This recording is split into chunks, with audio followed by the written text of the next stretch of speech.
کہ ان الیکشنز کو روکا جائے، کیونکہ ابھی کے پی میں الیکشنز نہیں ہوئے۔ کے پی میں جو سینٹ کے انتخابات تھے وہ الیکشن کمیشن نے خود ہی روک دیے تھے، کہ کیونکہ ان کے ساتھ مخصوص نشستوں کا معاملہ جڑا ہوا تھا، کہ پہلے مخصوص نشستوں پر جو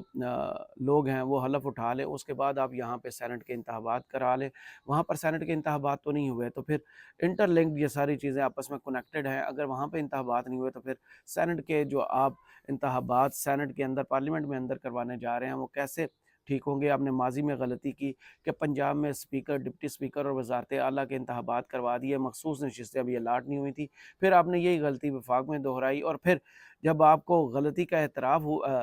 ادراک ہوا، یا آپ نے کے پی میں جو پی ٹی آئی کی مخصوص نشستیں بنتی ہیں ان پر ڈاکہ ڈالنے کی کوشش کی اور وہاں پر مزاحمت ہوئی، تو پھر آپ نے یہ فیصلہ کیا الیکشن کمیشن نے کہ چلو وہاں پر جو سینٹ کے انتخابات ہیں ان کو ہی پوسٹ پون کر دیا جائے، کیونکہ وہاں پر مخصوص نشستوں پر جو ڈاکہ ڈالنا تھا وہ اس پر عمل درآمد نہیں ہو سکا۔ تو اب پی ٹی آئی نے جو ہے چیئرمین، ڈپٹی چیئرمین سینٹ کا انتخاب روکنے کے لیے سینٹ سیکریٹریٹ اور عدالت میں درخواست دے دی ہے۔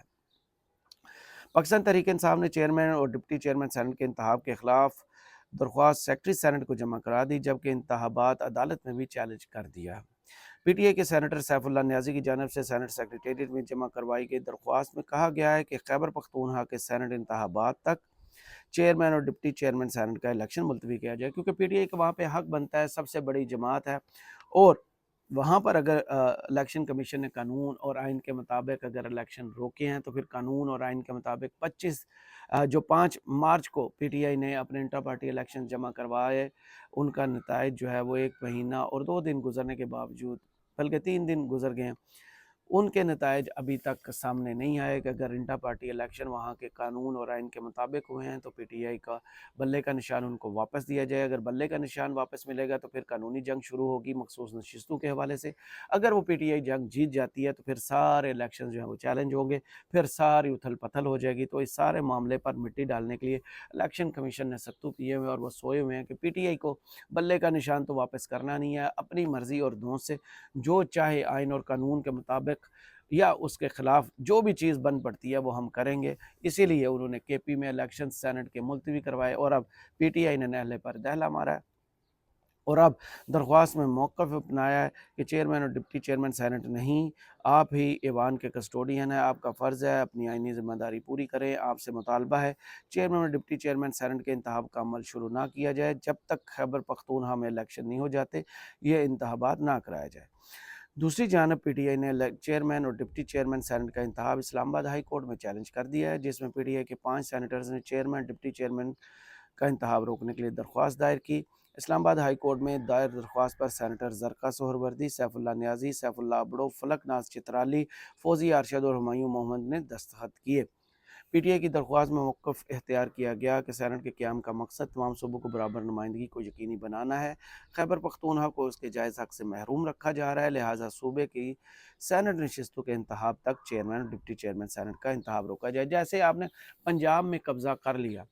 مخصوص نشستوں کے بغیر آپ نے وہاں پہ chairman, deputy chairman, speaker, deputy speaker اور وزارت اعلیٰ پر قبضہ کیا، مخصوص نشستیں الاٹ نہیں کی تھی اور اس سے پہلے انتخابات کروا دی گئی۔ تو یہاں پر بھی قانون اور آئین کے مطابق یہ نقطہ ہے کہ جب تک مخصوص نشستوں اور کے پی میں سینٹ کا انتخاب نہیں ہو جاتا، آپ کیسے چیئرمین اور ڈپٹی چیئرمین کا جو ہے انتخاب کرا سکتے ہیں؟ کل جو ہے وہ یہ انتخاب ہونے جا رہا ہے سینٹ میں۔ چیئرمین ڈپٹی چیئرمین کا انتخاب کل ہوگا، جس میں وزیر خارجہ سینیٹر اسحاق ڈار سینٹ اجلاس کی بطور پریزائڈنگ افیسر صدارت کریں گے۔ 9 منتخب اراکین کی حلف برداری اور چیئرمین اور ڈپٹی چیئرمین سینٹ کے انتخاب کے حوالے سے سینٹ سیکریٹریٹ نے سینٹ انتخابات کے لیے سرکلر جاری کر دیا ہے۔ سرکلر کے مطابق افسران صبح 8 بجے سے سینٹ اجلاس ختم ہونے کے آدھے گھنٹے بعد تک ڈیوٹی پر رہیں گے۔ جناب، اس معاملے کے دوران ہوا کیا ہے کہ نون لیگ کے اندر جو ہے وہ ماشاءاللہ سے پھڈا پڑ گیا۔ پھڈا پڑا ہے جناب امیر مقام صاحب کے بیٹے کو ٹکٹ جاری کرنے کے حوالے سے۔ پہلے آپ کو پتہ ہوگا کہ خواجہ سعد رفیق اور رانا ثناء اللہ کو سینٹ کا ٹکٹ جاری نون لیگ نے نہیں کیا تھا، ان کے بجائے ناصر بٹ کو پنڈی سے ٹکٹ جاری کیا گیا اور طلال چودھری صاحب کو نوازا گیا، وہ سینیٹر بن گئے ہیں، اور مسلم لیگ نون اور پیپلز پارٹی نے اپنے ووٹروں اپنے کینڈیڈیٹس کو بٹھا کر جو ہے محسن نقوی صاحب کو وفاق میں بھیجا ہے۔ اس کے علاوہ انوار الحق کاکڑ اور فیصل وابڈا صاحب ایسی مثالیں ہیں کہ جن پر ابھی تک لوگ سوچ رہے ہیں یہ کون سی سیاسی جماعت ہے جن کے یہ نمائندے ہیں، ان کو باقاعدہ سیاسی جماعت کا اعلان کرنا چاہیے اور پھر سینٹ میں اپنی نمائندگی لینی چاہیے۔ یہ تین صاحبان جو ہے ان پر ابھی بھی انگلیاں اٹھ رہی ہیں، یہ کیسے سینیٹر بن گئے ہیں؟ پارٹیوں کے اندر جو ہے وہ لڑائی جاری ہے۔ امیر مقام کے بیٹے کو سینٹ ٹکٹ دینے پر نون لیگ میں اختلافات ہیں، نیاز محمد کو ٹکٹ دینا غلط فیصلہ ہے۔ ترجمان نون لیگ خیبر پختونخوا اختیار ولی خان پھٹ پڑے، کہا لیگی قیادت نے پورے صوبے کو نظر انداز کر دیا، ایسے فیصلوں سے پارٹی کے دیگر رہنماؤں اور کارکن احساس محرومی کا شکار ہو رہے ہیں۔ تو یہ تب کیوں نہیں بولے تھے جب پنجاب سے محسن نقوی صاحب سینیٹر بن کے آئے ہیں، جناب بلوچستان سے جو ہیں وہ ایک تو کیا نام ان کا انوار الحق کاکڑ صاحب، اور پھر وہ سندھ سے فیصل وابڈا صاحب سینیٹر بن کے آئے ہیں، تو پھر یہ پارٹیاں کیا کر رہی تھی؟ اس وقت بھی انہیں اٹھنا چاہیے تھا اور جواب طلبی کرنی چاہیے تھی۔ جناب تیسری بڑی خبر یہ ہے کہ نئی پارٹی جو ہے اس کا اعلان کیا گیا ہے کہ یہ نئی پارٹی آ رہی ہے، اگلے انتخابات وہ پارٹی جو ہے اپنے سیاسی سفر کا آغاز کرے گی۔ اس کے سربراہ جو ہیں وہ ہیں شاہد حقان عباسی صاحب، جس میں شاہد حقان عباسی صاحب کے ساتھ مفتاح اسماعیل صاحب ہوں گے اور مصطفیٰ نواز کھوکھر صاحب، جو چیدہ رہنما جو ابھی تین ہیں بڑے رہنما وہ ہیں۔ اب یہ کن بندوں کو قائل کرتے ہیں؟ مسلم لیگ نون سے زبیر صاحب جو ہیں وہ بھی خفا گھوم رہے ہیں، عباسی صاحب بھی خفا گھوم رہے ہیں، اور بھی بہت سے لوگ ہیں جیسے خواجہ سعد، جاوید لطیف اور رانا ثناء اللہ، یہ آج کل ایسی سٹیٹمنٹس دے رہے ہیں کہ جن کے نہ سر ہوتے ہیں نہ پاؤں ہوتے ہیں، اگر ان کی بات مانیں تو ان کے مطابق تو وفاق میں ان کو حکومت ہی غلط ملی ہے، ان کا مینڈیٹ نہیں تھا، انتخابات ٹھیک بھی ہوئے ہیں، کہہ رہا ہے دھاندلی ہوئی ہے، دوسرا کہہ رہا ہے دھاندلی نہیں ہوئی۔ تو اندر جو کھچڑی بن رہی ہے اس کا نقصان جو ہے مسلم لیگ نون جو ہے ان کو پڑے گا، کیونکہ شاہد حقان عباسی صاحب کی نون لیگ کے اندر جب تک تو تھے ان کی عزت بھی تھی، ان کے لوگ ویلیو بھی جانتے تھے، انہوں نے بھی یہی کہا تھا جو ماضی میں چودھری نثار صاحب نے کہا تھا کہ میں کسی بچے کے پیچھے ہاتھ باندھ کے کھڑا نہیں ہو سکتا، جیسے پرویز رشید صاحب یا عرفان الحق صدیقی صاحب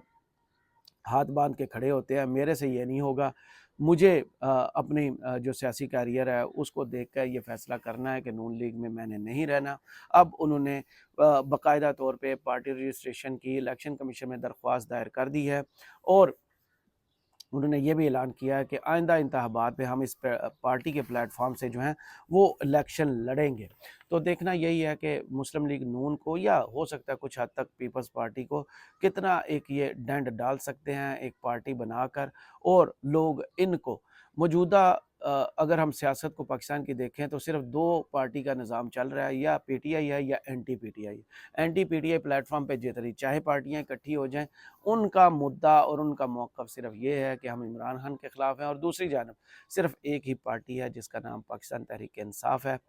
وہ ہے، اور لوگ ان کے ساتھ ہیں، قیادت ان کی تتر بتر تھی، اب ساری ایک پلیٹ فارم پر جمع ہونا شروع ہو گئی ہے۔ عمران خان نے باقاعدہ طور پہ سیکنڈ اننگز کا آغاز کر دیا ہے، کیونکہ سیاستدانوں سے ملاقات کے بعد پی ٹی آئی میں ایک نئی روح انہوں نے پھونکی، جو سٹیٹمنٹس ان کی طرف سے آئیں، اس کے بعد پارٹی کے اندر جو ہے اب